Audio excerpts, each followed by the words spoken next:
ನಗರದಲ್ಲಿ ಮುಂದುವರಿದ ಸಿಲಿಂಡರ್ ಅಭಾವ. ನಿತ್ಯ ಗ್ಯಾಸ್ ಏಜೆನ್ಸಿ ಕದ ತಟ್ಟುತ್ತಿರುವ ಗ್ರಾಹಕರ ಸಮಸ್ಯೆಗಳಿಗೆ ಏಜೆನ್ಸಿ ಸಿಬ್ಬಂದಿ ಸುಸ್ತು. ಹೌದು, ಗ್ರಾಹಕರ ಸಮಸ್ಯೆಗಳಿಗೆ ಏಜೆನ್ಸಿ ಸಿಬ್ಬಂದಿ ಸುಸ್ತು ಎನ್ನುವಂತಾಗಿದೆ. ಇದರಲ್ಲಿ ಪ್ರಮುಖವಾಗಿ ಆಟೋ ಬ್ಲಾಕ್ ಆಗಿರೋ ಅಕೌಂಟ್ಗಳನ್ನ ಮತ್ತೆ ಓಪನ್ ಮಾಡಲು ಗ್ರಾಹಕರು ಮುಗಿಬೀಳ್ತಿದ್ದಾರೆ.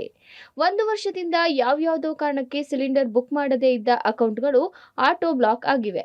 ಯಾವಾಗ ಸಿಲಿಂಡರ್ ಸಮಸ್ಯೆ ಎದುರಾಯ್ತೋ ಈಗ ಸಿಲಿಂಡರ್ ಪಡೆಯಲು ಗ್ರಾಹಕರು ಮುಗಿಬಿದ್ದಿದ್ದಾರೆ. ಅತ್ತಿಗುಪ್ಪೆ ರಸ್ತೆಯಲ್ಲಿರುವ ಚಂದ್ರ ಗ್ಯಾಸ್ ಏಜೆನ್ಸಿಯಲ್ಲಿ ಜನವೋ ಜನ. ಅದರಲ್ಲೂ 1 ವರ್ಷದಿಂದ ಬುಕ್ ಮಾಡದೇ ಇದ್ದ ಅಕೌಂಟ್ ಬ್ಲಾಕ್ ಆದವರ ಸಂಖ್ಯೆಯೇ ಹೆಚ್ಚು. ಹೋಗಿದ್ದು ನಮ್ಮ ಯಜಮಾನರಿಗೆ ಮೈ ಹುಷಾರಿಲ್ಲ. 1 ವರ್ಷದಿಂದ ನಾನು ಬೆಂಗಳೂರಲ್ಲಿ ಇರಲಿಲ್ಲ. ಅದಕ್ಕೋಸ್ಕರ ಬಂದ ಮೇಲೆ 15 ದಿವಸ ಸಿಲಿಂಡರ್ ಬಂತು ನಮಗೆ ಮನೆಯಲ್ಲಿ. ಅದು ಯೂಸ್ ಮಾಡಿದ್ದು. ಅವಾಗಿಂದ ನಮ್ಮ ಮನೆಯಲ್ಲಿ ಸಿಲಿಂಡರೇ ಇಲ್ಲ. ಎಲ್ಲಿಂದ ಕಾಯ್ಕೊಂಡಿದ್ದೀನಿ ನಾನು, ಕೇಳ್ತಾ ಇದ್ದೀನಿ. ಎಲ್ಲಿ ಯಾರು ಸಿಲಿಂಡರೇ ಕೊಡ್ತಾ ಇಲ್ಲ, ಬಿಳಾಕೆ ಸಿಗ್ತಾ ಇಲ್ಲ ನಮಗೆ.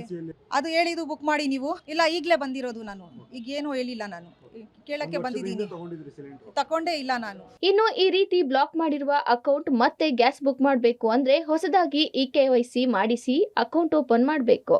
ಇದರಿಂದ ನಾರ್ಮಲ್ ಕೆಲಸ ಮಾಡಲು ಸಾಧ್ಯವಾಗ್ತಿಲ್ವಂತೆ. ಒಂದೇ ಬಾರಿಗೆ ಜನ ಏಜೆನ್ಸಿಗಳಿಗೆ ಬರೋದ್ರಿಂದ ಸಮಸ್ಯೆ ಜಾಸ್ತಿ ಆಗ್ತಿದೆಯಂತೆ. ಹತ್ರ ಒಂದು 2,000 ಇದ್ದಾರೆ ಸರ್. ನಮ್ದಿರೋದು ಒಂದು 20,000 ಪ್ಲಸ್ ಇದೆ.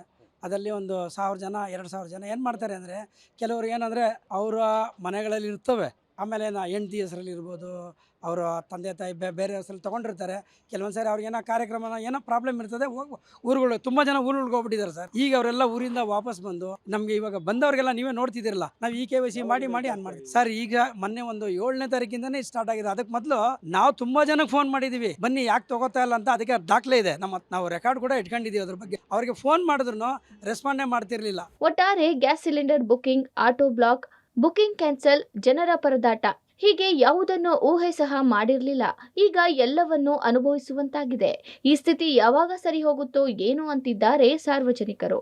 Madesh Anekal, public TV, Bengaluru.